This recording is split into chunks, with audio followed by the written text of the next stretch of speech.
Isa ito sa merong pinakamagandang overlooking view na napuntahan ko.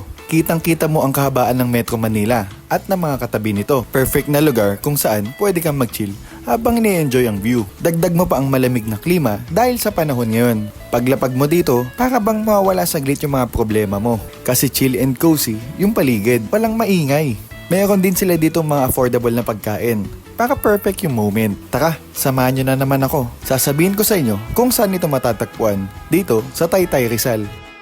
So yun guys, nandito nga pala tayo sa Cafe Hingahan. Matagal ko na itong nakikita sa Facebook kasi merong magandang overlooking view. So ngayon, titignan natin kung worth it nga ba puntahan. Bago kami nakapasok dito, nagbayad kami ng entrance fee, tapos environmental fee, tapos parking fee. So umabot ng 50 pesos lahat. So check natin kung sulit nga ba yung pagpunta namin dito. Tara!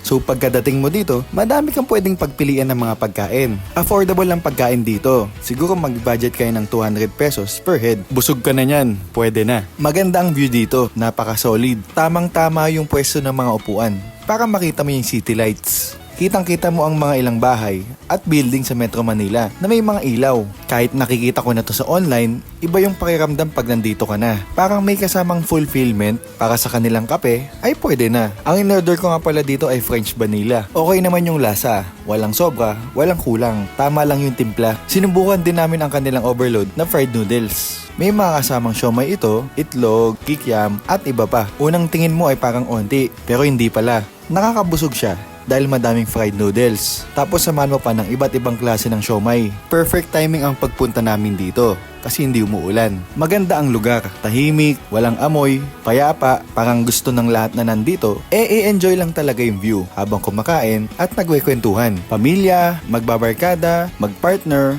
o kahit mag-isa ka, for sure may enjoy mo itong lugar. Maganda din dito panigurado magpunta pag sunset para kita mo pa yung Metro Manila nang may liwanag.